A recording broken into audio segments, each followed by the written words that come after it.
اب آپ اس مبارک سلسلے کا 10واں حلقہ سماعت فرمائیں۔ کوئی بندہ ہے نہیں نا، اچھا جو بعد میں آئے ان کو کوئی پتہ بھی لگا تو حضرت ابوبکر کا غلام ہے یا حضرت ابوبکر کی بیٹی ہے یا حضرت ابوبکر کا بیٹا ہے، اور تو کوئی آیا نہیں، وہ تو اسی گھرانے کے لوگ ہیں۔ تو اسی لیے ذرا عقل بھی تو استعمال کیا کریں نا، کہ اللہ تبارک و تعالیٰ کے نبی کو پکڑانے کے لیے ابو بکر شور کر رہا ہے، بھئی یہ اوپر کھڑے ہیں، انہوں نے تو نہیں سنا ہے، ہم نے کہاں سے سن لیا 1400 سال کے بعد 1200 سال کے بعد کتابیں لکھنے کی شور کیا، تو عقل سے بھی یہ بات غلط ہے۔ اور نقل سے بات کیوں غلط ہے کہ اللہ تو علام الغیوب ہے نا، وہ تو علیم بذات الصدور ہے، عالم ما کان و ما یکون ہے۔ اللہ کے تو علم میں ہے نا کہ قیامت تک کیسے کیسے لوگ پیدا ہوں گے، کیسے کیسے لوگ انبیاء پہ اعتراض کریں گے، صحابہ پہ اعتراض کریں گے، اہل بیت پہ اعتراض کریں گے، ائمہ محدثین پہ اعتراض کریں گے، فقہاء پہ اعتراض کریں گے، علماء و قراء پہ اعتراض کریں گے۔ تو اس کی شان علم ہے، حکمت ہے کہ اللہ نے قرآن میں لفظی وہ ارشاد فرمایا، اللہ نے فرمایا اذ یقول لصاحبہ لا تحزن۔ یاد رکھو دو لفظ ہوتے ہیں، ایک ہے لا تخف، ایک ہے لا تحزن، ہمیشہ دل میں رکھنا۔ جب ذاتی ڈر ہو تو وہاں لفظ لا تخف ہوتا ہے، ہمیشہ یاد رکھیں، جب بندے کو اپنا ڈر ہو۔ اللہ نے فرمایا وما تلك بيمينك يا موسى قال هي عصاي أتوكأ عليها وأهش بها على غنمي ولي فيها مآرب أخرى قال ألقها يا موسى فألقاها فإذا هي حية تسعى قال خذها ولا تخف سنعيدها سيرتها الأولى۔ اللہ نے فرمایا موسیٰ علیہ السلام ڈال دو اس عصا کو۔ موسیٰ علیہ السلام نے جب لکڑی ڈالی سانپ بن گئی، موسیٰ علیہ السلام بھاگے ڈر کے، اللہ نے فرمایا خود لا تخف، پکڑو اس کو، اٹھاؤ، تم لکڑی ہے تمہاری، ڈرو نہیں۔ اللہ یہاں فرماتے ہیں لا تخف، یہاں موسیٰ کو اپنا ڈر ہے، کیوں؟ اور تو کوئی بندہ ہے ہی نہیں نا۔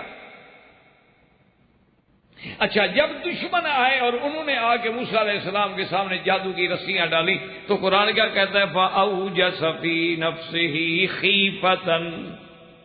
موسیٰ علیہ السلام کے دل میں خوف پیدا ہوا کہ بھی میں بھی اگر لکڑی ڈالوں سانپ بن جائے، انہوں نے بھی سانپ بنا کے دکھا دیے تو لوگ دھوکے میں پڑ جائیں، مسئلہ تو حل نہیں ہوگا، مسئلہ تو التباس میں آ گیا۔ اور پھر یہ ہے کہ لوگ بڑے مرعوب نظر آ رہے ہیں، تو موسیٰ علیہ السلام کے دل میں خوف۔ اللہ نے فرمایا القیا یا موسیٰ، القی موسیٰ علیہ السلام، القی عصا، اب لکڑی پھینکے تو صحیح، کیوں ڈر رہے ہو؟ فَإِذَا هِيَ تَلْقَفُ مَا يَأْفِكُونَ فَوَقَعَ الْحَقُّ وَبَطَلَ مَا كَانُوا يَعْمَلُونَ۔ اللہ نے فرمایا موسیٰ علیہ السلام لکڑی ڈال، تو یہاں بھی موسیٰ کو اپنا ڈر تھا، دوسرے کا ڈر نہیں تھا، یاد رکھو۔ اور حزن کا معنی یہ ہوتا ہے جب دوسرے کا غم ہو، اپنا ڈر نہیں، ہمیشہ یاد رکھیں۔ اب دیکھیں اسی موسیٰ علیہ السلام کے قصے میں دیکھ لیں، اللہ نے فرمایا موسیٰ علیہ السلام کی اماں کو کہ موسیٰ علیہ السلام کو دودھ پلا کے ان کو ایک صندوق میں بند کر کے دریا میں ڈال۔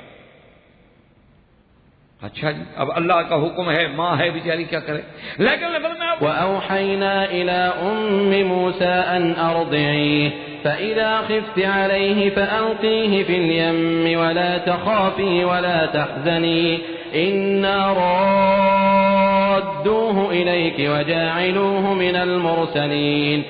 اللہ نے فرمایا کہ موسیٰ علیہ السلام کو ڈال دو، یہاں دونوں سکھیں، لا تخافی ولا تحزنی، کہ تم اپنا بھی ڈر نہ کرو کہ تمہیں فرعون کی قوت پکڑ لے گی، فکر نہ کرو، تم میرے نبی کی ماں ہو، آپ کی بھی ہم حفاظت کریں گے، اور موسیٰ کا غم بھی نہ کرو، ان کو ڈالو، فکر نہ کرو، اِنَّا رَادُّوهُ إِلَيْكَ، ہمارا وعدہ ہے کہ ہم موسیٰ علیہ السلام کو لوٹائیں گے تیری طرف، اور پھر صرف ایسے بھی نہیں لوٹا دیں گے، وَجَائِلُوهُ مِنَ الْمُرْسَلِينَ، اور اس کو ہم اپنے رسولوں میں سے بنائیں گے، اولو العزم من الرسل ہوگا۔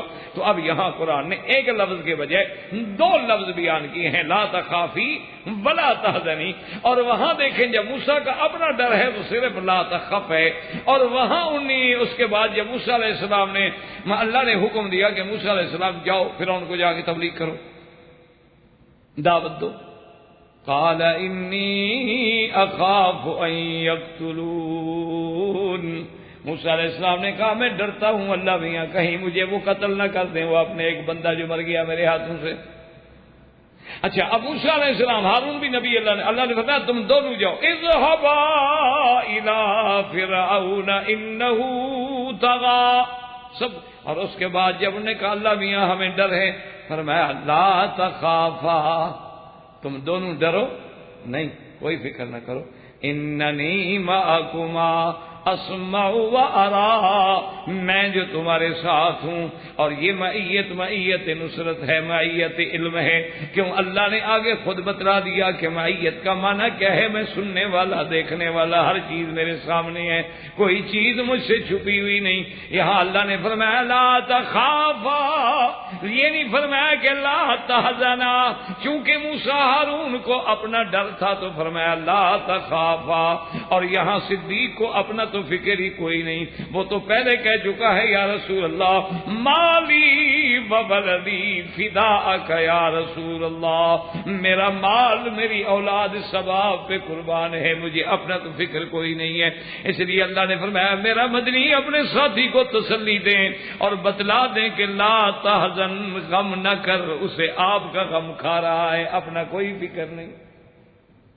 تو اللہ نے لا، اور اس کے بعد شان دے کے فرمایا کہہ دیں ان اللہ معنا، اللہ ہم دونوں کے، یہی تو پھر فرق ہوتا ہے نا، اللہ کا قرآن یاد رکھیں، اللہ سمجھنے کی۔ تو موسیٰ علیہ السلام جب جا رہے ہیں، بنی اسرائیل کو ساتھ لے کے نکلے ہیں، آگے دریا آ جاتا ہے، پیچھے فرعون کی فوج آ گئی ہے، آپ کی قوم کے سردار آئے، بھاگتے آئے، ڈر گئے، گھبرا گئے، کہنے لگے موسیٰ علیہ السلام ہم تو مارے گئے، آگے دریا ہے جس پہ پل بھی کوئی نہیں، کشتی بھی کوئی نہیں، کوئی انتظام نہیں ہے، اور اگر ٹھہرتے ہیں تو پیچھے فرعون کی فوجیں آ رہی ہیں لاکھوں کی تعداد میں، ہم کہاں جائیں گے؟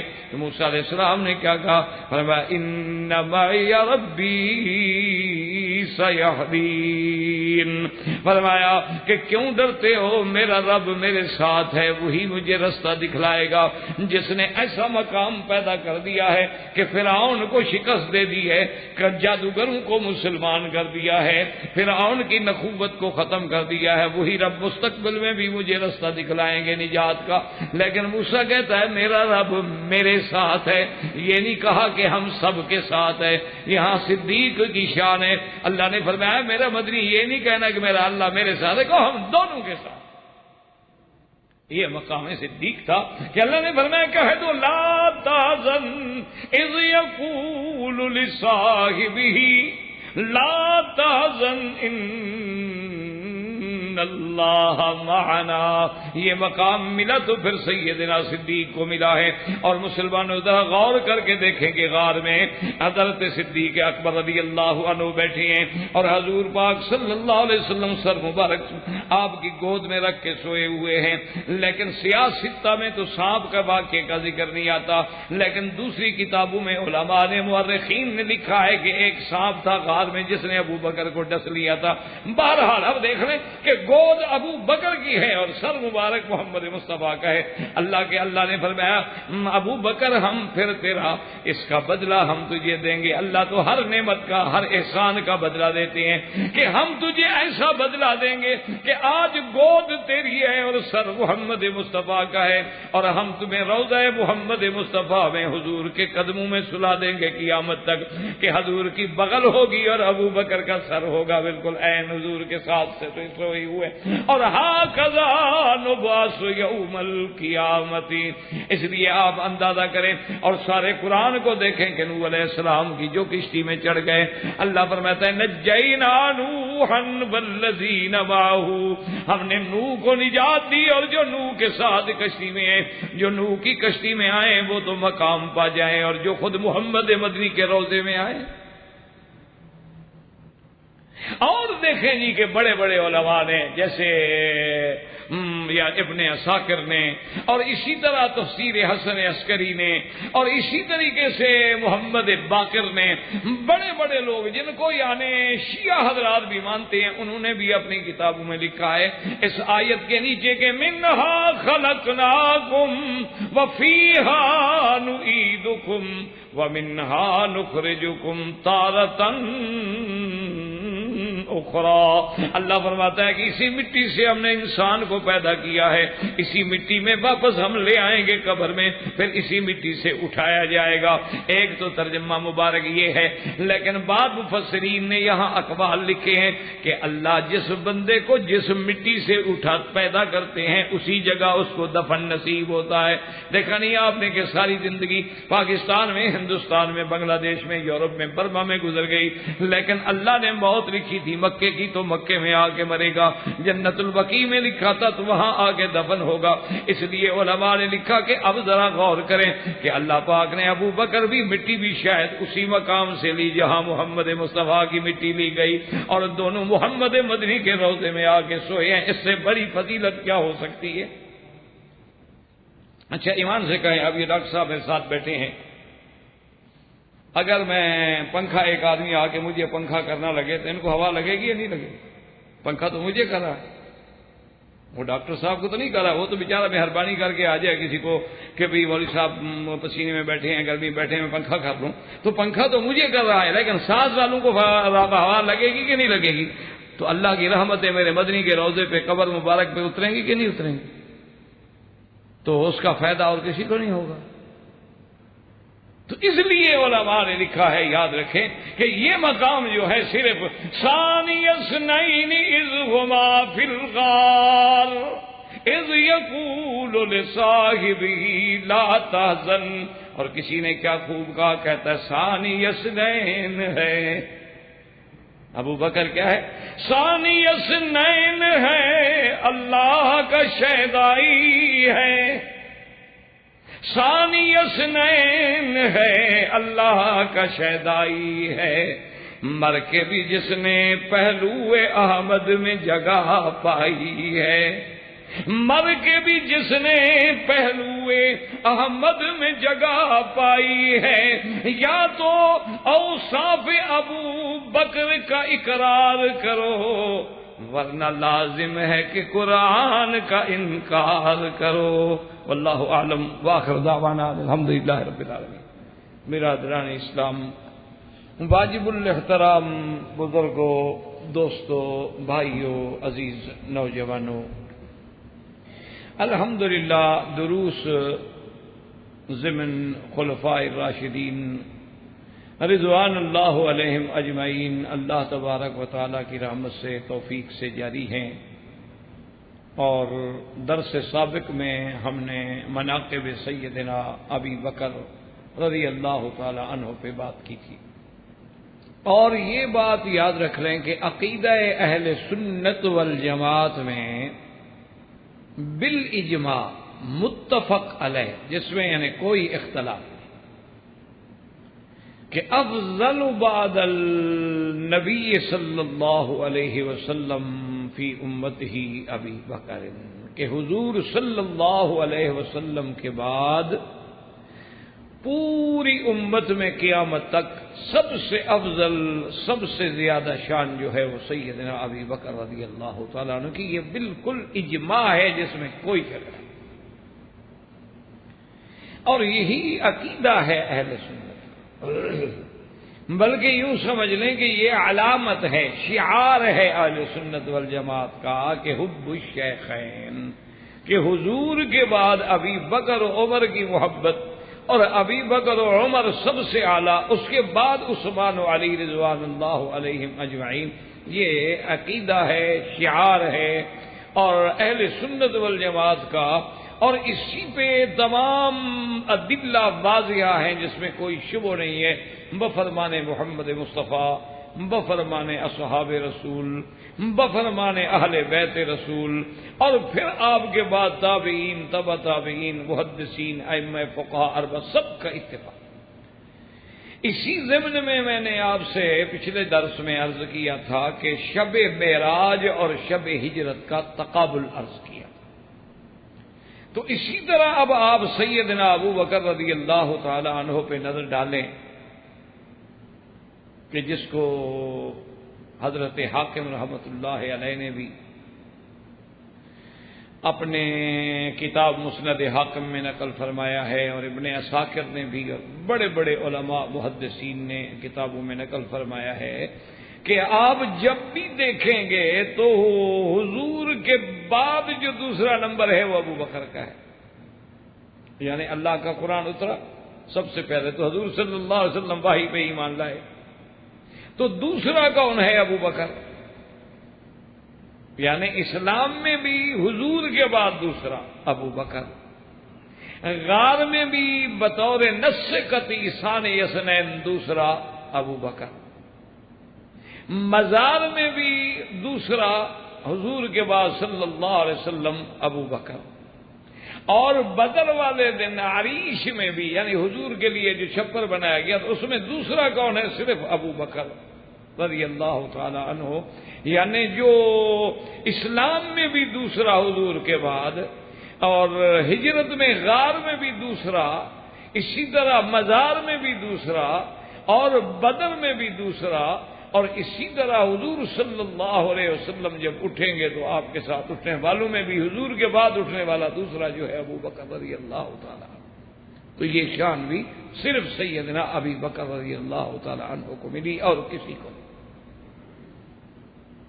اور اسی طرح یعنی آپ اندازہ فرمائیں کہ جس طرح اللہ نے، جیسے حضور فرماتے ہیں نا کہ اللہ نے مجھے چن لیا ہے، اور پھر اللہ نے میرے لیے میرے صحابہ کو بھی چن لیا ہے، بالکل یعنی صدق رسول اللہ صلی اللہ علیہ وسلم. معلوم ہوتا ہے کہ باقی جیسے جوہری موتیوں کو چنتا ہے، اسی طرح اللہ کا چننے کی تو کوئی مثال ہی نہیں ہو سکتی، وہ تو بے مثل ہے. اللہ نے جب چنا ہو تو اس میں تو کوئی عیب نہیں رہ سکتا. اب آپ تاریخ میں نظر ڈالیں، ساری زندگی حضور نے نبوت ملنے سے پہلے، قرآن آنے سے پہلے بھی بت کو سجدہ نہیں کیا، اور ابو بکر نے بھی بت کو سجدہ نہیں کیا. حضور صلی اللہ علیہ وسلم نے اسلام آنے سے یعنی قرآن اترنے سے پہلے بھی زندگی میں کبھی شراب نہیں پی، اور ابو بکر نے بھی جاہلیت میں کبھی شراب نہیں پی. حضور صلی اللہ علیہ وسلم نے بھی اپنے دور سابق میں نبوت سے قبل کبھی جھوٹ نہیں بولا، کہ حتیٰ کہ دشمن بھی کہتے ہیں الصادق الامین، اور ابو بکر نے بھی جاہلیت میں بھی کبھی جھوٹ نہیں بولا. یعنی آپ اندازہ فرمائیں کہ یہ ساری ترتیب جو ہے معلوم ہوتا ہے اللہ نے جب چن لیا ہو.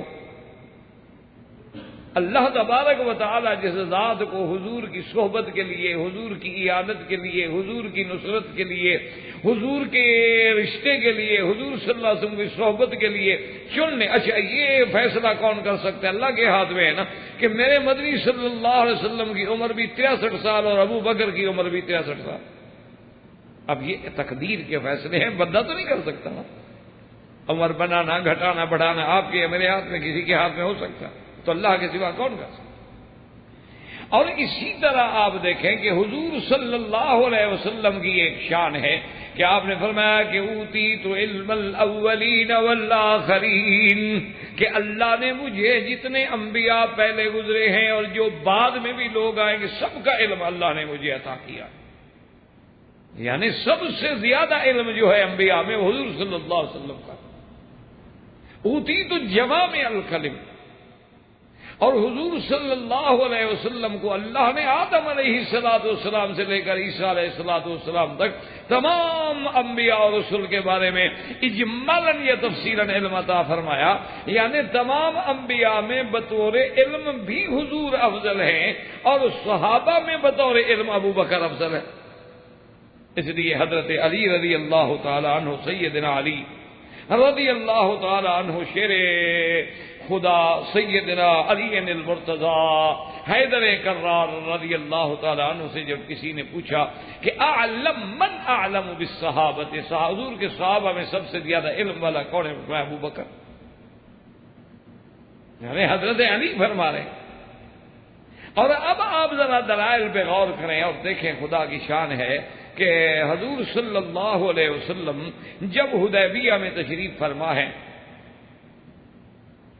جو قصے سیرت میں آپ پڑھ چکے ہیں اس کو میں تفصیل سے بیان نہیں کروں گا انشاءاللہ، کیونکہ ہمارا پھر اصل مقصد جو ہے وہ نہ رہ جائے.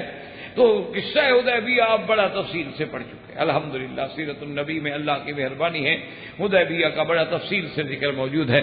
تو خلاصہ یہ ہے کہ صلح حدیبیہ کے موقع پر جب حضور کو عمرے کے لیے روک دیا گیا تو آپ حیران ہوں گے کہ بڑے بڑے صحابہ کے پاؤں ہل گئے. یعنی حضرت عمر جیسا آدمی جس کا ایمان پہاڑوں سے بھی زیادہ مضبوط تھا، حضرت عمر جیسا بندہ ہل گیا کہ بھئی حضور نے جو فرمایا تھا کہ لَتَدْخُلُنَّ الْمَسْجِدَ الْحَرَامَ إِنْ شَاءَ اللَّهُ آمِنِينَ مُحَلِّقِينَ رُؤُوسَكُمْ وَمُقَصِّرِينَ لَا تَخَافُونَ. اور نبی کا وحی کبھی جھوٹا نہیں ہوتا، نبی کا خواب جو ہے وہ تو وحی ہوتا ہے، کبھی خواب جھوٹا نہیں ہوتا. تو آج ہم نہیں جا رہے، حضور نے فرمایا تھا داخل ہوں گے خوف نہیں ہوگا، اب ہم روک دیے گئے ہیں.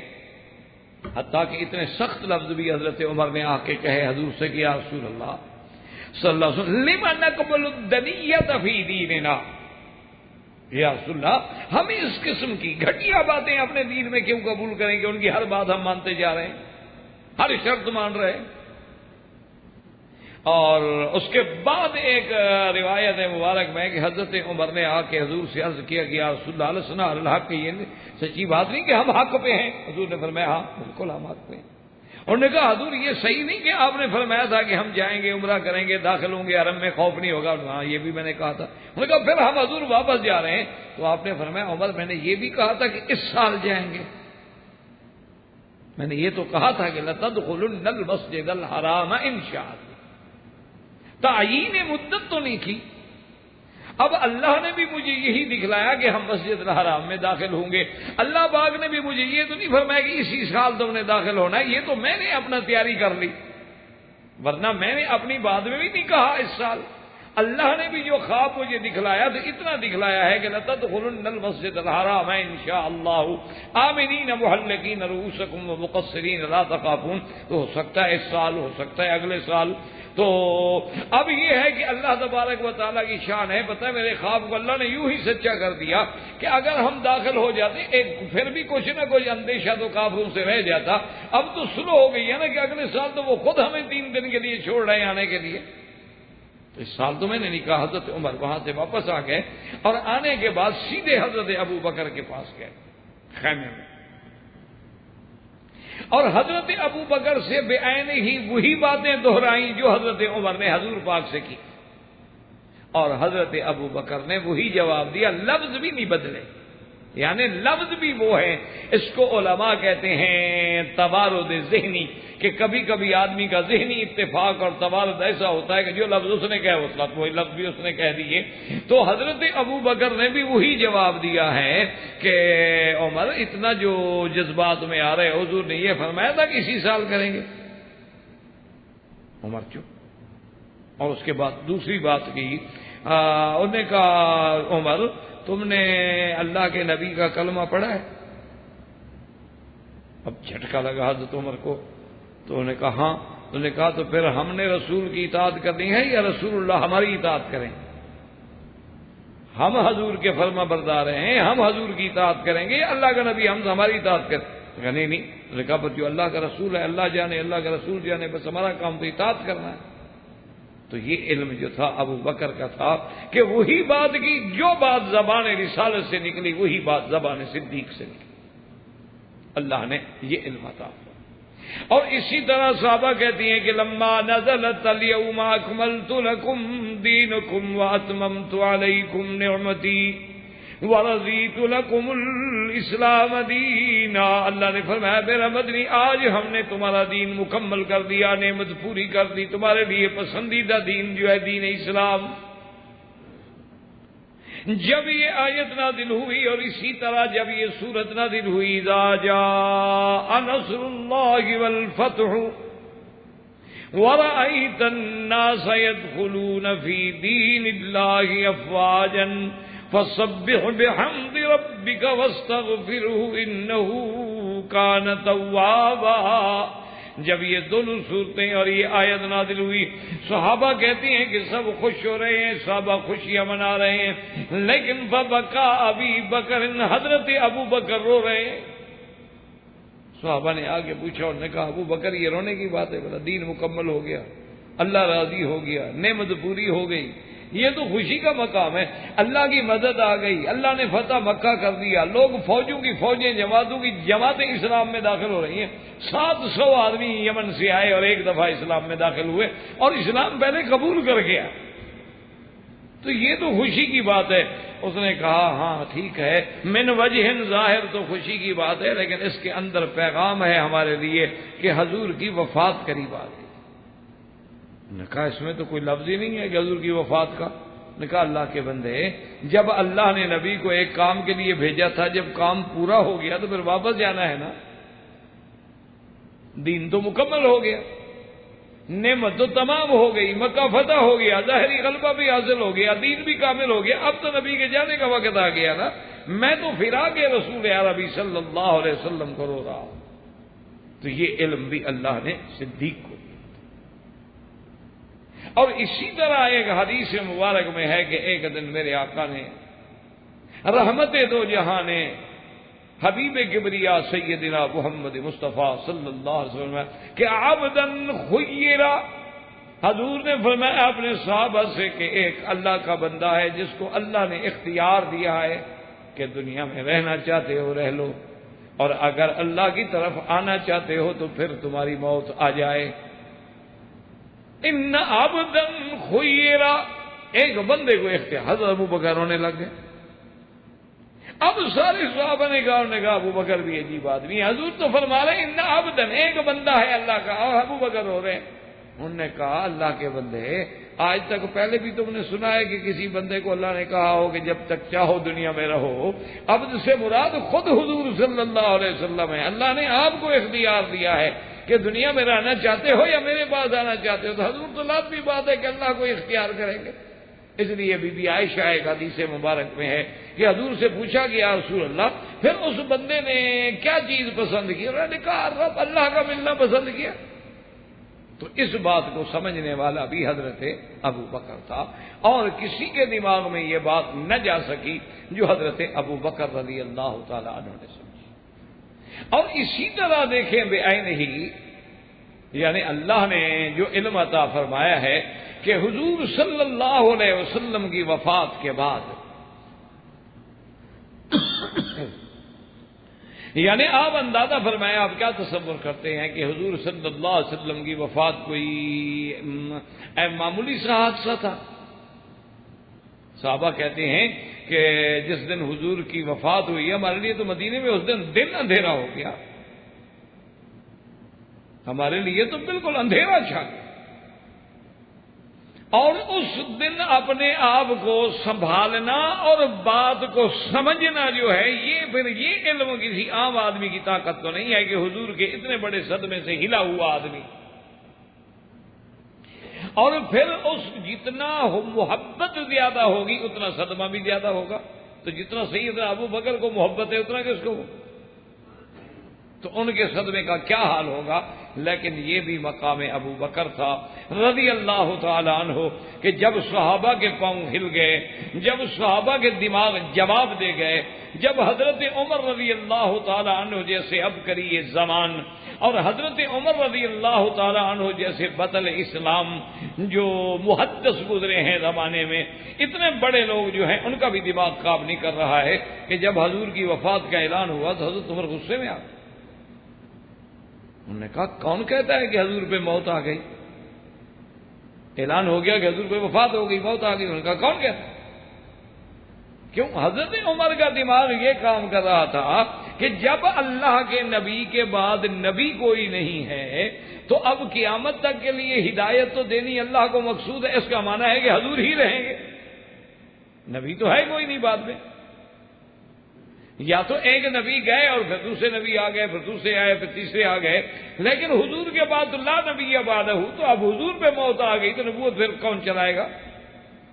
حضرت عمر کا دماغ یہ کام کر رہا ہے. لیکن یہ بات اور علم ابو بکر کا تھا رضی اللہ تعالی عنہ کہ فوراً حضرت ابو بکر رضی اللہ تعالی عنہ تشریف لائے. یعنی آپ اندازہ کریں کہ سب سے پہلے سیدہ عائشہ فرماتی ہیں کہ حضرت ابو بکر جب آئے تو حضور صلی اللہ علیہ وسلم کے چہرے مبارک پہ چادر تھی, حضور کا بدن مبارک جو ہے ڈھانپ دیا گیا. تو سیدنا ابو بکر صدیق نے سب سے پہلے چادر ہٹائی، اور چادر ہٹانے کے بعد بوسہ دیا حضور صلی اللہ علیہ وسلم کی پیشانی پہ۔ یعنی یہ مقام بھی صرف سیدنا ابو بکر رضی اللہ تعالیٰ عنہ کو ملا ہے کہ حضور کے سینے میں پیشانی مبارک پہ کسی بندے کی اگر موت کے بعد آخر میں بھی لب لگے ہیں تو ابو بکر ہیں۔ یہ اللہ تبارک و تعالیٰ کی دین ہے، اللہ تبارک و تعالیٰ جس کو عطا فرمائے۔ اور اس کے بعد ممبر پہ تشریف لائے، آ کے خطبہ پڑھا، صحابہ جمع ہو گئے، اور اس کے بعد فرمایا من کان یعبد محمدا فإن محمدا قد مات۔ لوگو، جو تم میں سے اگر حضور محمد مدنی کی کوئی عبادت کرتا تھا تو حضور پہ موت آ گئی۔ نبی کی اطاعت ہوتی ہے، عبادت تو نہیں ہوتی، لیکن حضور جھنجھوڑنے کے لیے سیدنا ابو بکر نے یہ بات فرمائی کہ من کان یعبد محمدا فإن محمدا قد مات ومن کان یعبد اللہ فإن اللہ حی لا يموت۔ اور جو اللہ کی عبادت کرتے ہیں، اللہ کی ذات ہے جو زندہ ہے، جس پہ کبھی موت نہیں آئے گی۔ اور اس کے بعد پھر حضرت عمر نے کہا، حضرت صدیق نے قرآن کی آیت تلاوت کی، وما محمد الا رسول قد خلت من قبلہ الرسل۔ اللہ کے نبی، اللہ نے فرمایا وما محمد الا رسول، محمد مدنی بھی اللہ کے رسولوں میں سے رسول ہیں، آپ سے پہلے بھی رسول گزر گئے۔ اگر میرے مدنی پہ موت آ جائے تو کیا تم دین سے پھر جاؤ گے؟ اللہ کا نبی بھی تو ایک پیغمبر ہیں، آپ بھی ولد آدم ہیں، آپ بھی اللہ کے رسول ہیں، آپ بھی افضل الرسل ہیں، موت تو آپ پر بھی آنی ہے۔ تو جب حضرت عمر رضی اللہ تعالیٰ عنہ کہتے ہیں کہ حضرت ابو بکر صدیق نے جب یہ آیات مبارک پڑھی ہیں تو اس وقت میں نے یہ سمجھا کہ آج یہ قرآن کی آیتیں اتر رہی ہیں، اور اللہ نے میرا سینہ کھول دیا، مجھے سمجھ آ گئی کہ ابو بکر سچ کہہ رہا۔ یعنی اس وقت بھی اگر قرآن کی اس آیت پہ نظر گئی ہے تو ابو بکر رضی اللہ تعالیٰ عنہ کی نظر پہ یہ مقام جو تھا وہ سیدنا صدیق رضی اللہ تعالی عنہ کو ملا ہے، اور کسی کو نہ ملا۔ اور خدا کی شان ہے کہ حضرت جنگوی رحمت اللہ علیہ جب شہید ہوئے تو اتفاق سے میں اس ملک میں تھا، یہ اللہ کی قدرت تھی۔ تو مجھے اللہ نے مہربانی کی کہ بر وقت اطلاع ہو گئی، ورنہ کراچی سے جانا پھر پہنچنا ایک بڑا امتحان تھا، اور وہی درمیان میں مقصد رات کو اطلاع پہنچی تھی، اور صبح ان کا دن میں جنازہ تھا عصر کو۔ بہرحال تو اللہ نے پہنچا دیا، اللہ نے اپنی رحمت سے اسباب بن گئے، ملتان پہنچ گئے، وہاں چلے گئے۔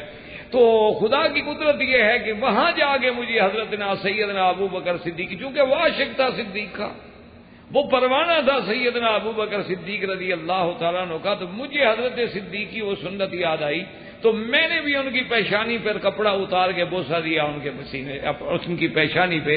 میں نے کہا یہ صدیق کا عاشق ہے تو حضرت صدیق کی سنت یہی پوری کر لو۔ تو یہ پھر مقام ہوتا ہے، یہ محبت ہوتی ہے، یہ کہنے کی باتیں نہیں ہوتی۔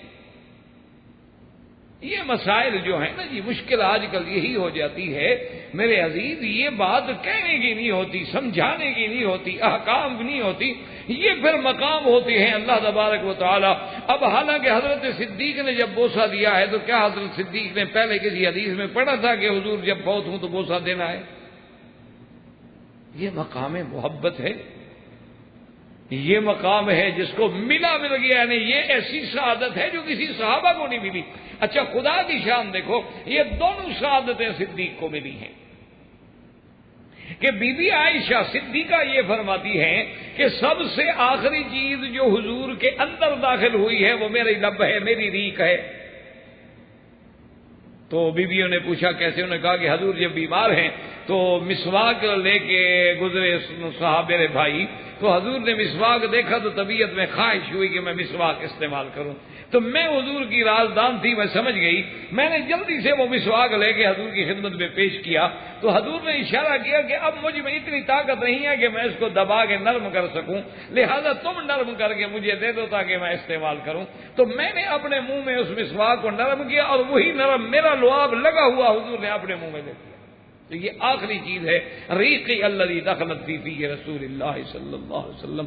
اسی لیے بی بی صدیقہ فرماتی تھی کہ مات فی یومی وفی علی صدری بین صدری و نہری، کہ دن بھی میرا تھا، حجرہ بھی میرا تھا، نوبہ بھی میرا تھا، سینہ بھی میرا تھا، اور حضور کا سر میرے سینے پر تھا جب وفات ہوئی۔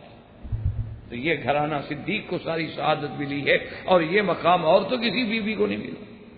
عائشہ کون ہے؟ بنت صدیق رضی اللہ تعالی عنہ۔ تو اسی طرح حضرت عمر رضی اللہ تعالی عنہ فرماتے ہیں کہ جب کچھ دیر گزری، اب یہ زندگی کا واقعہ ہے، یہ علم ابو بکر کا مقام ہے کہ حضور نے اپنی زندگی میں حضرت اسامہ کا لشکر جو ہے جیش اسامہ کے نام سے، یعنی آپ نے اسامہ کو امیر بنایا رضی اللہ تعالی عنہ کو، اور بھیجا تھا کہ تاکہ آپ شام روم کی طرف جائیں اور عیسائیوں کا مقابلے پر اور مرتدین کے مقابلے پر اور جا کے اسلام کا کام کریں۔ اب وہ مقام جرف پہ پہنچا تھا قافلہ، اور حضور کی تکلیف ہو گئی، تو حضرت اسامہ کی بیوی جو ہے بی بی فاطمہ، ان نے پیغام بھیجا کہ لا تعجل لا تسرع، جلدی نہ کرو جانے میں، ثقل رسول اللہ صلی اللہ علیہ وسلم، حضور پاک صلی اللہ علیہ وسلم کی طبیعت پہ زیادہ بوجھ ہو گیا ہے تکلیف کا، کہیں ایسا نہ ہو حضور وفات فرما جائے اور تم دور نکل جاؤ۔ حضرت اسامہ رک گئے، لشکر کو روک دیا، آپ بھی رک گئے، اور اس کے بعد واپس آئے مدینے میں، خدا کی شان ہے حضور کی وفات ہو گئی۔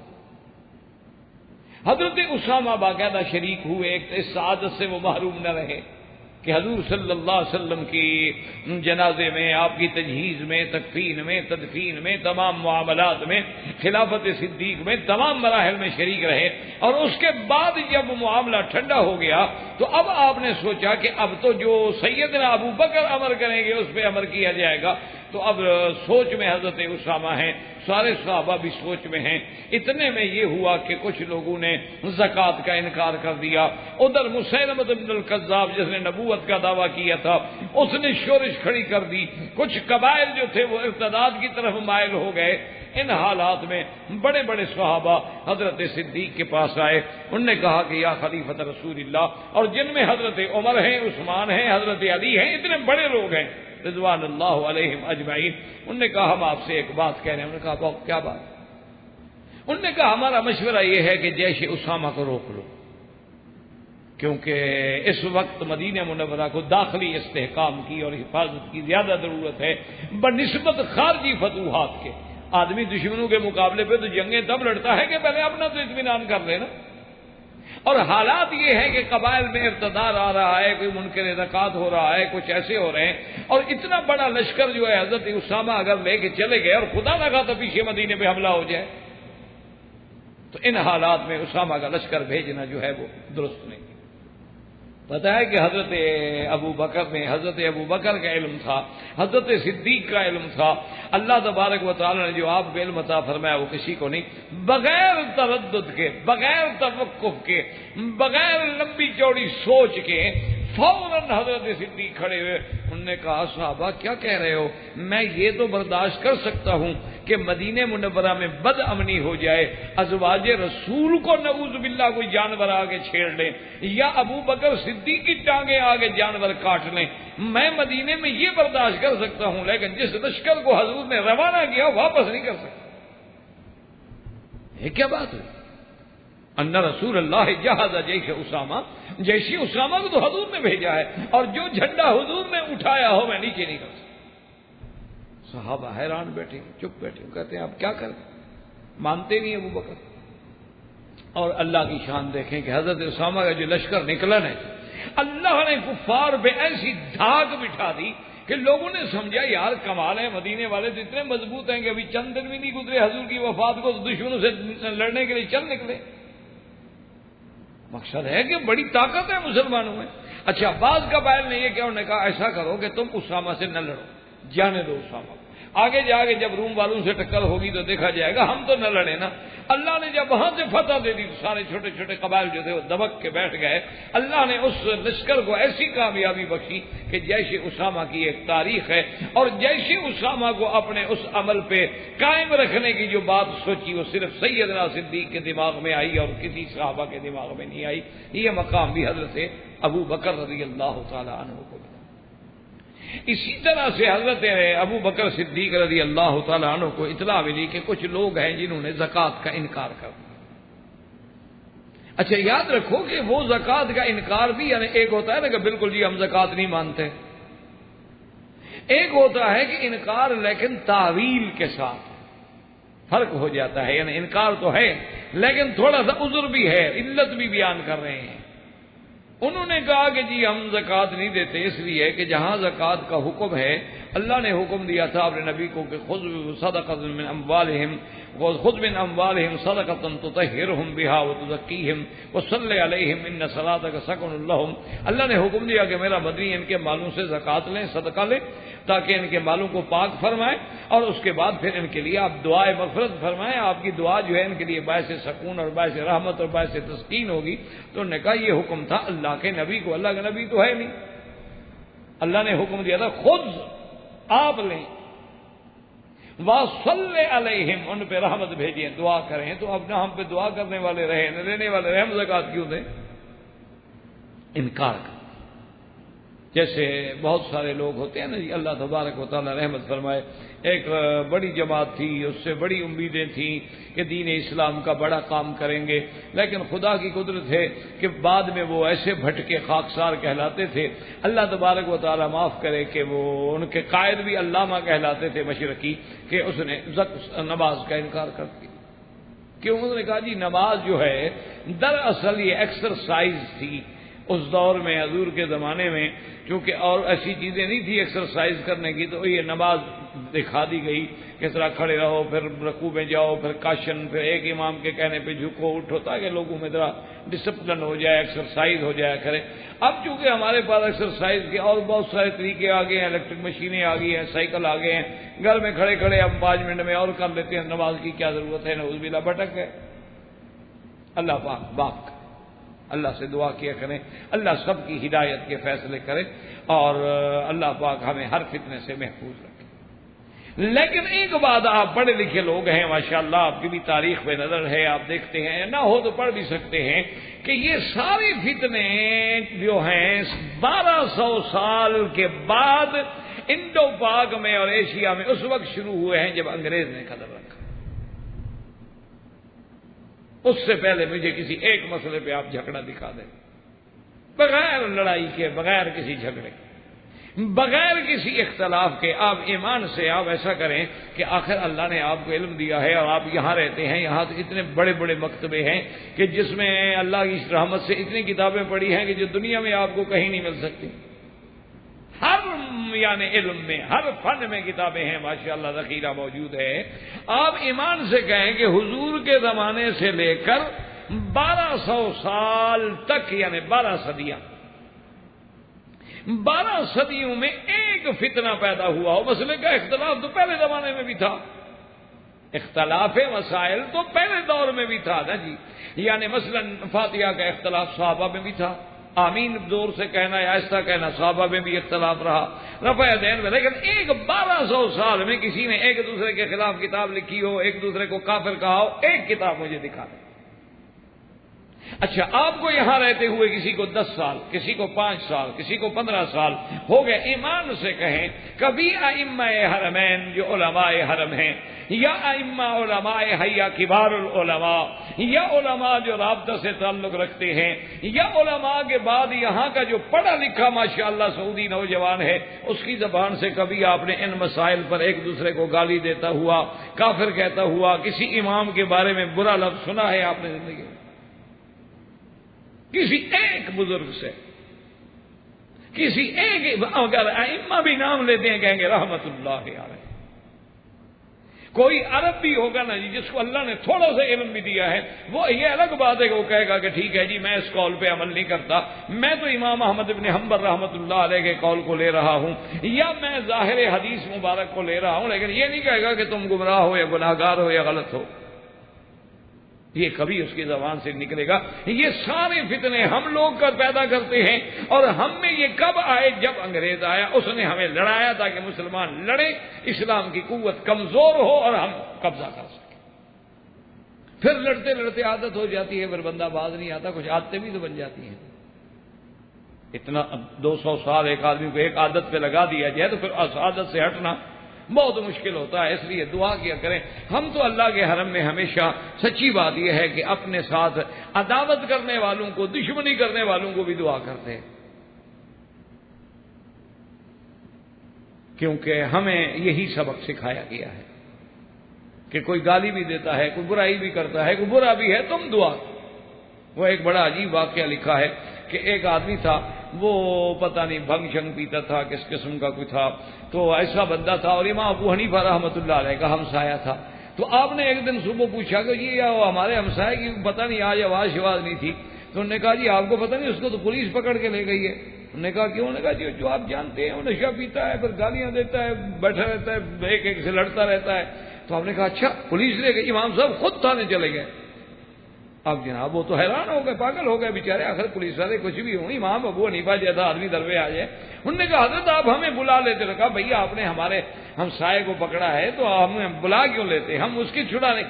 انہوں نے کہا حضرت کیا بات کر رہے ہیں، وہ تو ایسا آدمی ہے، وہ ایسا آدمی ہے، وہ بنگی ہے، بڑا فاسق فاجر ہے، شرابی ہے۔ فرمایا بھائی میں تو اسی بندے کے عمل کو دیکھ دیکھ کے اللہ کی نماز اتنے عرصے سے تہجد پہ وقت پہ اٹھ رہا ہوں، کیونکہ مجھے جب وہ گالیاں دیتا ہے نشے میں تو مجھے شرم آتی ہے کہ وہ اپنے نشے میں اپنے یار کے لیے جاگ رہا ہے، تم خدا کے لیے نہیں جاگ سکتے؟ تو میری تو عبادت کا ذریعہ وہ میرا ہمسایہ تھا یار۔ اچھا وہ بھی عجیب تھا، جب اس کو ترنگ آتی نا وہ کہتا قد اذاؤنی اذاؤنی اذاؤنی، ان لوگوں نے مجھے ضائع کر دیا ہے، میں تو بڑے کام کا آدمی تھا۔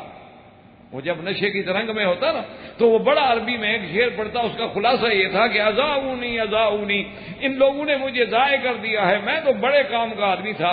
تو امام صاحب جب اس کو جیل سے لینے گئے تو فرمایا ہم نے تو تمہیں ضائع نہیں کیا نا، لوگوں نے تمہیں ضائع کر دیا لیکن ہم نے تو تمہیں ضائع نہیں کیا۔ اس نے کہا واقعی امام صاحب آپ نے مجھے ضائع نہیں کیا، پہلے مجھے توبہ کراؤ، جیل سے پھر نکلوں گا میں۔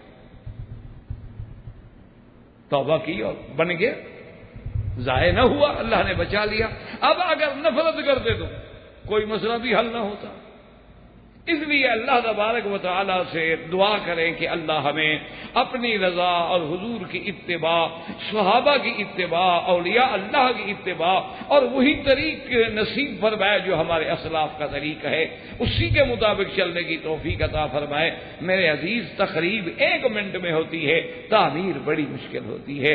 کسی آدمی کے عقیدے کی اصلاح کرنا بڑا مشکل ہے، بگاڑنے میں تو 1 منٹ لگتا ہے۔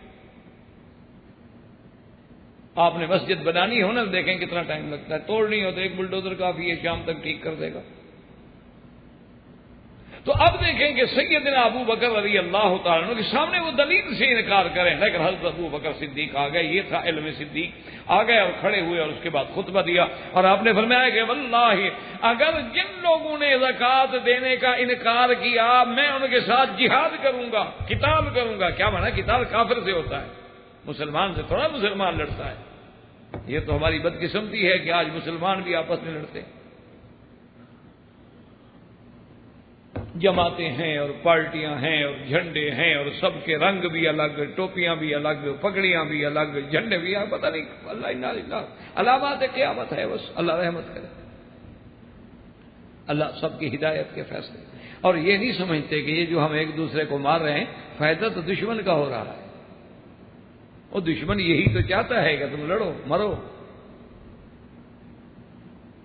اس کے 2 فائدے ہو گئے نا، ایک تو مسلمان مر گیا، دوسرا پوری دنیا میں پتہ لگ گیا کہ مولوی جو ہے نا یہ بڑے دہشت گرد ہیں، بڑے فتنہ پرور ہیں، دیکھا ایک دوسرے کو مار دیتے ہیں، یہ تو مسجدوں میں مارتے ہیں، ان کو تو رحم ہے ہی نہیں، اسلام بدنام ہوا۔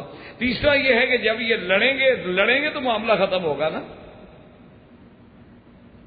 جب اتفاق ہو تو کون ختم کرے؟ لڑیں گے تو بھلا ایک دوسرے کو ماریں گے، اور پھر دوسرے آ کر ان کا وہ چھوڑو یار یہ تو بالکل مولوی بیکار ہے، ہر وقت لڑائی کی، ہر وقت لڑائی۔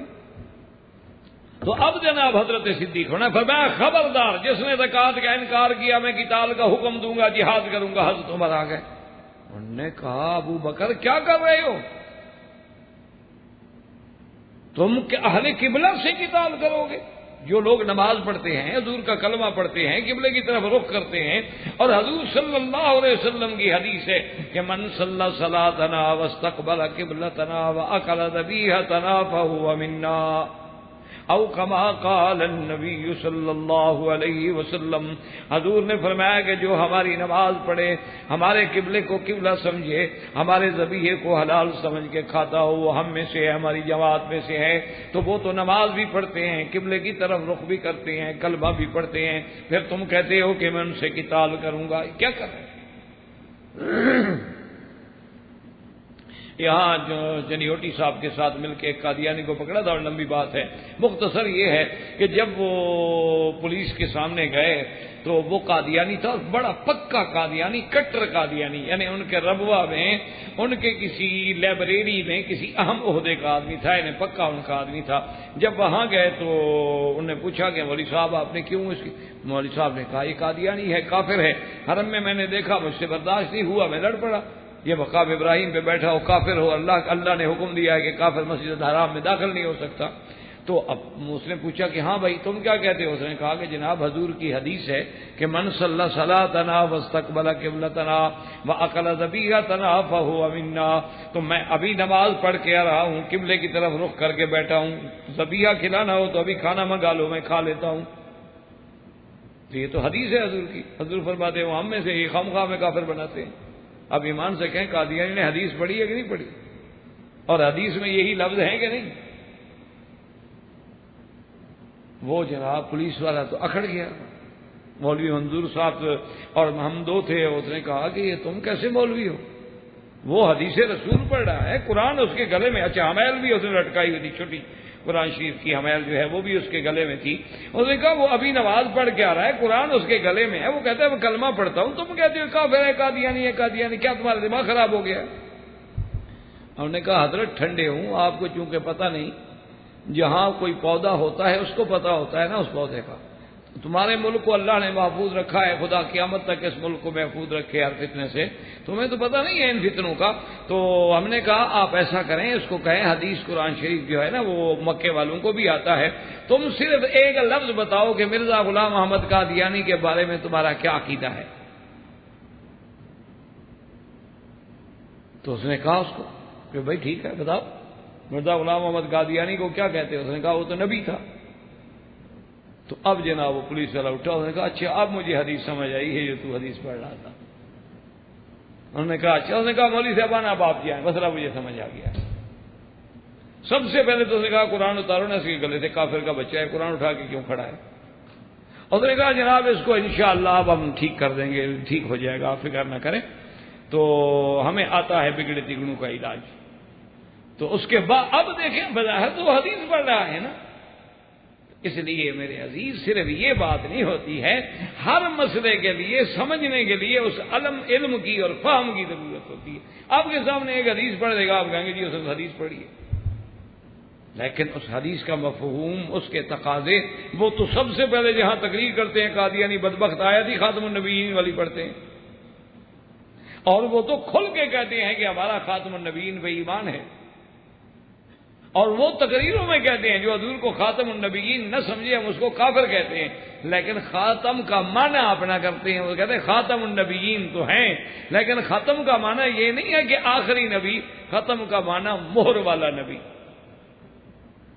وہ کہتے ہیں خاتم جو ہے، ختم مہر، آپ کہتے ہیں نا ختم، دیکھ رہے ہیں توگی والختم، وہ کہتے ہیں ختم کا معنی تو مہر ہوتا ہے، ختم کا معنی یہ تھوڑا ہے کہ آپ کے بعد نبی نہیں آئے گا۔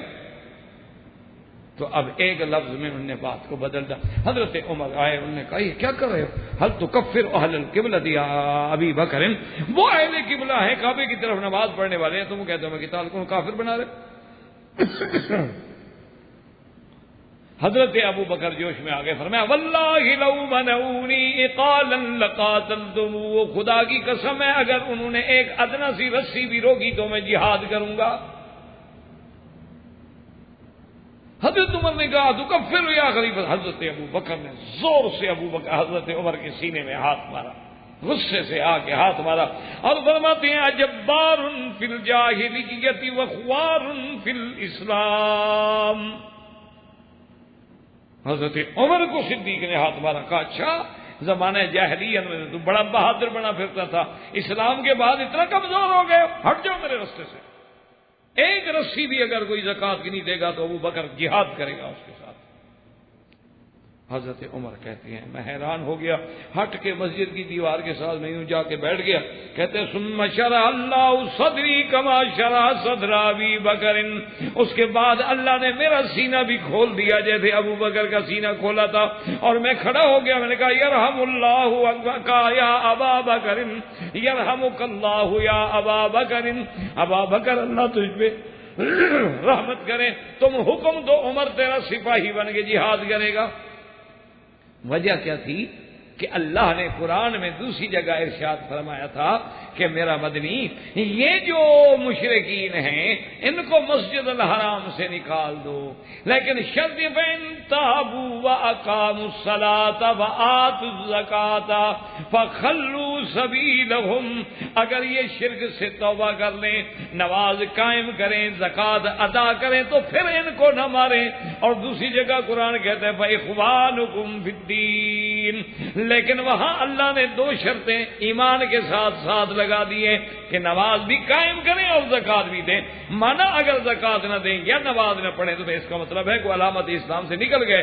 حضرت ابو بکر کے سامنے سارے قرآن کی آیات تھی، حضرت عمر کے سامنے وہ آیات نہیں تھی، اس لیے حضرت عمر کھڑے ہو گئے، انہوں نے کہا ابو بکر، اور بعد میں پتہ ہے یعنی یہ قول جو ہے تاریخی روایات میں اللہ عالم، لیکن بہرحال یہ قول کسی شکل میں موجود ہے کہ حضرت عمر رضی اللہ تعالیٰ عنہ کہتے تھے خدا کی قسم ہے، اللہ کی شان ہے کہ حضرت صدیق کو اللہ نے جو دو راتیں دی ہیں، اگر میری عمر کی پوری زندگی ابو بکر لے لے اور میرے حساب میں وہ دو راتیں دے دے تو میں راضی ہوں۔ صحابہ نے پوچھا کون سا؟ کہا ایک غار والی رات مجھے دے دے اور ایک اس اعلان والی رات مجھے دے دے جب اس نے کفار کے خلاف اور منکرین کے خلاف اعلان کیا تھا۔ یہ دو دن اگر ابو بکر مجھے دے دے نا، میری ساری زندگی لے لے، مجھے اس دو راتوں کا ثواب جو ہے وہ کافی ہے، کیونکہ یہ مقام صرف ابو بکر کو ملا اور کسی کو نہیں ملا۔ اور بعد میں صحابہ کو بھی سمجھ آئی، آج زکوٰۃ کا ایک منکر ہے ابو بکر چپ ہو جاتا، کل صلات کا کوئی منکر ہو جاتا ابو بکر چپ ہو جاتا، پرسوں حج کا کوئی منکر ہوتا ابو بکر چپ ہو جاتا، تو دین محمد مصطفیٰ تو ختم ہو گیا۔ تو یہ علم جو تھا یہ بھی اللہ نے سیدنا ابو بکر رضی اللہ تعالی عنہ کو عطا فرمایا تھا، اور کسی کو یہ علم جو ہے وہ عطا نہیں ہوا تھا۔ تو اس لیے حضرت علی رضی اللہ تعالی عنہ اللہ تبارک و تعالی آپ کے مزار پہ کروڑوں رحمتیں فرمائے، انہوں نے کہا کہ اگر سچی بات پوچھتے ہو تو سب سے زیادہ علم والا تو ابو بکر ہے، کہ اللہ نے جو علم ابو بکر کو دیا ہے وہ کسی کو عطا نہیں فرمایا۔ اسی طرح سوال پوچھا گیا کہ من اشجع الناس، سب سے بڑا بہادر کون ہے؟ تو جواب ملا کہ ابو بکر ہے۔ اب صحابہ کہتے ہیں کیسے؟ انہوں نے کہا دیکھو یاد رکھو کہ سب سے پہلے اللہ کے کعبے میں، خدا کے گھر میں حضور صلی اللہ علیہ وسلم نے جب دعوت توحید دی اور قریش حضور پہ ٹوٹ پڑے، حضرت علی فرماتے ہیں ہم چھوٹے تھے، بچے تھے، دور سے دیکھ رہے تھے، کسی کو جرت نہ ہوئی۔ یہ ابو بکر صدیق تھا جو آگے بڑھا، آ کے کافروں کو مارا، آ کے کافروں کو دفع کیا، حضور صلی اللہ علیہ وسلم کا دفاع کیا۔ اس وقت کسی کو جرت نہیں ہوئی، حالانکہ بعض مسلمان موجود ہیں مسجد میں دیکھ رہے ہیں، لیکن مشرکین مکہ سے لڑنے کی کسی کو طاقت نہیں جو صدیق کو ملی ہے۔ نے کہا اتنا بڑا بہادر اور کون ہو سکتا؟ اور اسی طرح حضرت علی رضی اللہ تعالی نے فرمایا کہ جب عقبہ بن ابی معیط نے، یہ کافر ہے اور بڑا دشمن ہے میرے محبوب کا، اس بدبخت نے پتہ ہے کیا کیا؟ حضور کے گلے مبارک میں ایسے کپڑے ڈالے، اللہ، اور اتنا زور سے کھینچا کہ نعوذ باللہ حضور کی آنکھیں مبارک گویا کہ ابل رہی ہیں۔ اس وقت بھی آگے کوئی نہیں بڑھا، صرف صدیق بڑھا ہے، اور آگے مارا عقبہ بن ابی معیط کو دھکا دیا، عقبہ کے ہاتھ چھوٹے اور گرا، اور فرمایا اتقتلون رجلا ان یقول ربی اللہ، ظالموں اس کو مار رہے ہو جسے یہ دعوت دیتا ہے کہ اللہ کی توحید کے، اللہ کی الوہیت کے، ربوبیت کے، اللہ کی وحدانیت کے قائل ہو جاؤ، یہ جرم ہے اس کا، اسی لیے مارتے ہو۔ انہوں نے کہا حضرت علی نے کہ اور کوئی آگے نہیں بڑھا، صرف ابو بکر آگے بڑھا ہے، اور کوئی شخص بھی آگے بڑھنے کی جرات نہیں کر سکتا۔ اور اسی طرح حضرت صدیق رضی اللہ تعالی عنہ یوم بدر میں جب حضور صلی اللہ علیہ وسلم کے لیے عریش بنایا گیا، عریش کا معنی ہوتا ہے کہ 4 لکڑیاں کھڑی کر کے ایک چھپر سا ڈال دیا گیا کہ حضور سائے کے نیچے بھی بیٹھ جائیں، اگر چاہیں تو اوپر بھی بیٹھ جائیں رات کو ٹھنڈے وقت میں، اس کو کہتے ہیں عریش۔ تو صحابہ کہتے ہیں، حضرت علی خود فرماتے ہیں رضی اللہ تعالیٰ عنہ کہ بدر والے دن جب دشمن کی اتنی بڑی تعداد ہے، اب حضور کے قریب رہنا جو ہے وہ آسان کام نہیں، کیونکہ دشمن نے تو حضور پہ حملہ کرنا ہے۔ کہتے ہیں کوئی صحابی وہاں نہیں رہا، عریش کے اندر بھی اگر تھا تو ابو بکر، اور جب سب ہم لڑنے کے لیے گئے تو تلوار لے کے پہرے دینے والا بھی ابو بکر۔ کہتے ہیں اس سے بڑا بہادر اور کون ہو سکتا؟ اس لیے حضرت علی رضی اللہ تعالیٰ عنہ کا ایک فرمان ہے جو صحیح روایات میں موجود ہے۔ آپ فرماتے تھے کہ خدا کے بندے، اللہ نے صدیق کو وہ مقام دیا ہے کہ مومن آل فرعون، جس نے فرعون کے زمانے میں، اب ایمان کے بارے میں اللہ کہتے ہیں رجل مؤمن من آل فرعون، ان میں سے آیا تھا، تو آپ نے کہا اگر اس کے ساتھ کوئی 1000 گھڑی گزارے، ابو بکر کے ساتھ اس 1 گھڑی کا بھی وہ مقابلہ نہیں کر سکتی۔ تو صحابہ نے پوچھا کہ حضرت علی وہ کیسے؟ فرمایا مومن آل وقال رجل مؤمن من آل فرعون یکتب ایمانہ، اللہ قرآن میں کہتا ہے کہ وہ مومن تو تھا آل فرعون سے، لیکن اپنے ایمان کو چھپاتا تھا۔ لیکن یہ صدیق ہے جو ایمان لانے کے بعد ہی نہیں، اس نے اپنے ایمان کو چھپایا نہیں بلکہ ایمان کو ظاہر کیا۔ اور اول خطیب فی الاسلام، اسلام میں سب سے پہلا خطیب ہے نبی کے بعد حضرت صدیق، جس نے کعبے میں کھڑے ہو کے اپنے اسلام کا اعلان کیا ہے کہ لوگوں سن لو میں مسلمان ہوں، اور دعوت دی لوگوں کو۔ اور یاد رکھیں پتہ ہے کیا ہوا کہ نعوذ باللہ ثم نعوذ باللہ، مشرکین مکہ نے حضرت صدیق کو اتنا مارا ہے کہ حضرت صدیق بے ہوش ہو۔ حضرت صدیق رضی اللہ تعالیٰ عنہ کو ان کے قبائل کے لوگ جو ہیں وہ اٹھا کے گھر لے گئے، بیمار ہیں، بے ہوش ہیں، اور جب افاقہ ہوا، والدہ ساتھ بیٹھی ہیں، جب افاقہ ہوا آنکھ کھولی، سب سے پہلی بات جو زبان پہ آئی اپنی اماں سے پوچھا کیف رسول اللہ، میرا بدنی کیسی؟ انہوں نے کہا بیٹا اب بھی تم حضور کا نام لے رہے ہو؟ انہوں نے کہا مجھے سب سے پہلے، انہوں نے کہا ہمیں تو پتہ نہیں، انہوں نے کہا نا سب سے پہلے پتہ کرو کہ میرے مدنی محبوب صلی اللہ علیہ وسلم کا کیا حال ہے۔ تو یہ مقام بھی اگر کسی کو ملا ہے تو سیدنا ابی بکر رضی اللہ تعالیٰ عنہ۔ اسی طرح حضرت عمر رضی اللہ تعالیٰ عنہ فرماتی ہیں کہ تواضع میں دیکھیں، خدمت میں دیکھیں، فرماتی ہیں کہ مدینہ منورہ میں ایک عجوزہ ہے، بوڑھی عورت ہے جس کا کوئی ولی وارث نہیں، کوئی والی نہیں، کوئی وارث نہیں، کوئی بیٹا نہیں، کوئی خادم نہیں، کوئی معاون نہیں۔ تو حضرت عمر کہتے ہیں کہ میں نے سوچا کہ اس عورت کی خدمت کرنی چاہیے، تو میں ایک دن ایسا کیا کہ تہجد کے بعد میں آیا جا کے اس کے گھر کو ذرا صاف کر دوں، پوچھ لوں بی بی پانی ہے کہ نہیں ہے۔ اس دور میں تو مشکیزیں بھر بھر کے پانی لایا جاتا تھا، کہ نل تو نہیں لگے ہوئے تھے۔ تو حضرت عمر کہتے ہیں کہ جب میں آیا تو دیکھا کہ گھر بھی صاف ہو گیا ہے، برتن پانی بھی بھرے ہوئے ہیں۔ تو میں نے پوچھا بی بی اماں کیا حال ہے، خیریت؟ انہوں نے کہا بیٹا خیریت ہے۔ میں نے کہا کوئی کام؟ اس نے کہا تم سے پہلے ایک بندہ آیا تھا، وہ سارا کچھ کر گیا ہے، اللہ آپ کو خوش رکھے۔ حضرت عمر کہتے ہیں اب میرے دل میں خیال ہو گیا میں پتہ تو کروں یہ بندہ کون ہے۔ تو کہتے ہیں کہ دوسرے دن میں وقت سے پہلے ذرا آ گیا اور بیٹھ گیا، اور جلدی جلدی آیا کہ میں آج پہلے نمبر لے جاؤں۔ گیا تو پھر دیکھا تو گھر بھی صاف ہو گیا ہے، پانی بھی بھرا ہوا ہے۔ میں نے کہا بی بی کیا ہوا؟ نے کہا تو ایک بندہ پہلے بھر گیا۔ حضرت عمر فرماتے ہیں تیسری رات میں اور جلدی گیا لیکن وہ پہلے بھر گیا. چوتھی رات حضرت عمر کہتے ہیں میں نے کہا آج تو سونے ہی نہیں بیٹھ جاتا ہوں, دیکھو تو صحیح بندہ کون ہے. میں چھپ کے بیٹھ گیا, دیکھا تو ابو بکر تھے, چادر اپنے سر مبارک میں ڈالی ہوئی ہے اور جا رہے ہیں. میں دوڑا, میں نے کہا ابو بکر کسی جگہ بھی نمبر لینے دو گے یا ہمیشہ تم آگے رہو؟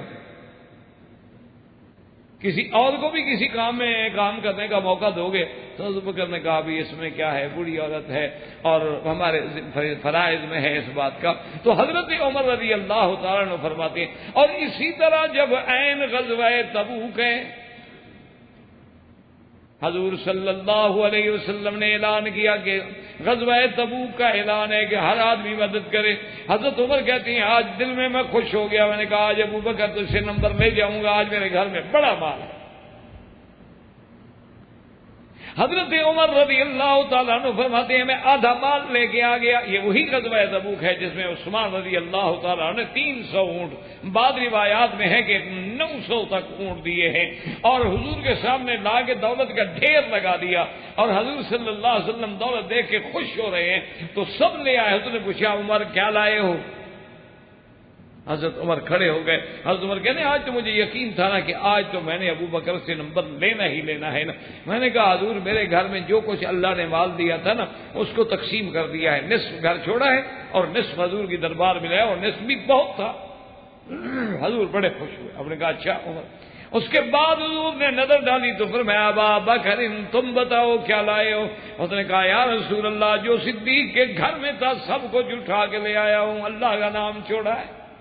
جو میرے گھر میں تھا جب آپ نے مانگ لیا ہے.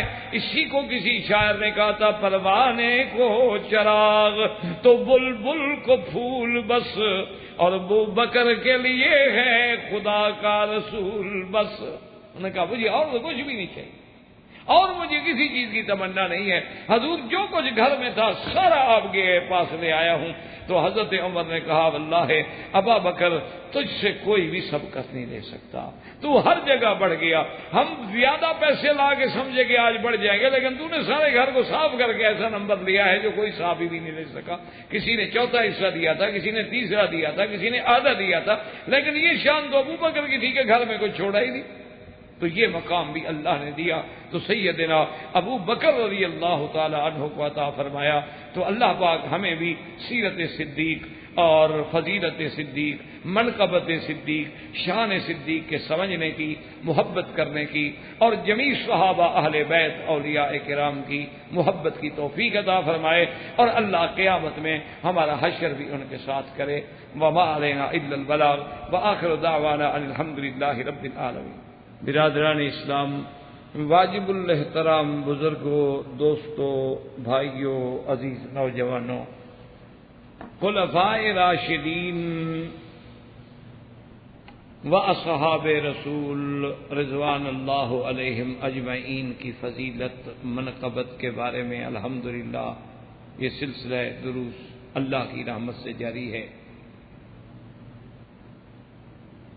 اور سیدنا ابی بکر صدیق